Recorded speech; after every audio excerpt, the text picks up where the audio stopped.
welcome to a new video. I hope that you're having an amazing day, and in today's video I am painting a sunflower, a tulip and a water lily as layered flowers. Let's get into it. So starting with the sunflower, I used my compass to mark out two circles using the same center point to make sure that the smaller circle is exactly in the center of the larger circle. The gap between the circles is roughly 3 centimeters in this particular video. The circles are a guide for the length of your sunflower petals, and the smaller circle marks the brown center. So you can adjust your circles according to the size you want to paint your sunflower. The larger sunflower is how large you want to paint the overall flower, and then the smaller circle is how large you want your brown center to be. Once I had marked out my two circles, I lightly marked out the 12 o'clock, 3 o'clock, 6 and 9 o'clock as if making points on a clock. Then I made another set of points halfway in between the ones I had just made. So for example, in between 12 and 3 o'clock, 3 o'clock and 6 o'clock, and so forth. I did these marks on both the circles. I kept all my pencil marks light and rubbing it out gently to keep them faint. The reason for these marks is to make sure that your petals are aligned with the center and not swaying too much diagonally. So I start painting the petals at the marks that I made, with the tip of each end of the petal lining up with the marks as I go along. So you can see more clearly here where each petal I made with the pencil. For each petal I use a vibrant yellow, and at the tip that is closest to the center I add a little bit of orange while the paint is still wet, and brush it gently to get the paint to bleed and blend. When the first layer of petals are done and completely dry, I layer the second round directly next to the petals in the first round, using the petals already painted as a guide to keeping the rest straight along the entire circle. You don't want the layers to be too faint or too dark, as it will be harder to see the layered effect. Remember to not paint a petal until the area you want to paint is completely dry to get that layered effect. In the painting, I aim to keep the petals the same size and length to get that simple, neat look. This is particularly helpful when creating this layered effect. And I'll show you what happens when the flower doesn't have this neat look with my water lily later on in the video. I left the sunflower petals to dry, and then I worked on the tulip. Just quickly before moving on, don't forget to subscribe for weekly beginner watercolor and drawing videos. I would really appreciate it, and if you like this watercolor video, then don't forget to check out my watercolor florals and plants playlist for more painting ideas. Okay, back to the video.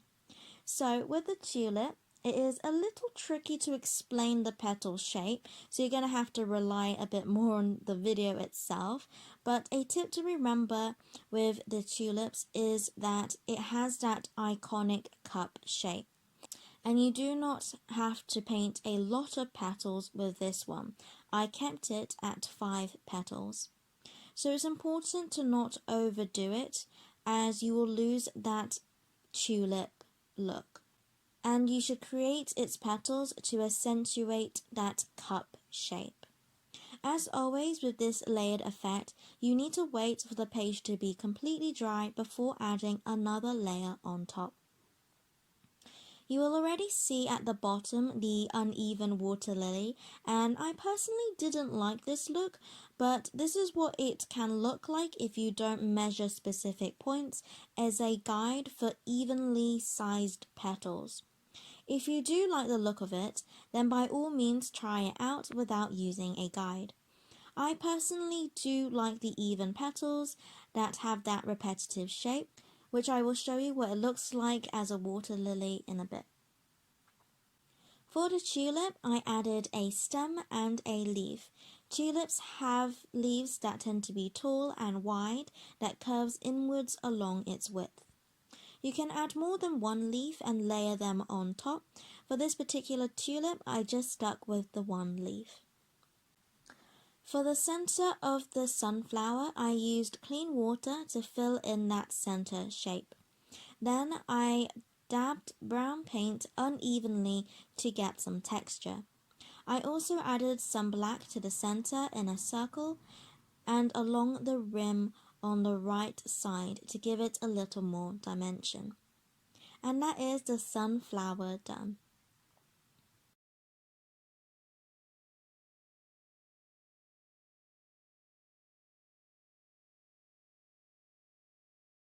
So for the water lily, using pencil lines as a guide, I drew a horizontal line. Then in the very center of the line, I marked a vertical line at a right angle above the horizontal line. The point that the two lines meet make up my center point, which means that all the petals, one point will always meet at this center. So with the two lines, you should have 3 points overall. One pointing to 9 o'clock, one at 12, and the other at 3 o'clock. Again, to make a guide to make the petals evenly spaced from each other, like with the sunflower, you can mark a point halfway between 9 and 12 o'clock and 12 and 3 o'clock. Now you have 5 points as a guide for each end of 5 petals. And then you can use those petals as a guide for the length for the rest of the petals layered on top to fill that entire overall semicircle shape. Again, making sure that the page is completely dry before painting another layer on top. And that is all 3 layered flowers done. Thank you so much for watching this video. Don't forget to like and subscribe for weekly Saturday videos. If you like this video, then go ahead and check out my watercolor florals and plants playlist. And as always, God bless, and I'll see you later.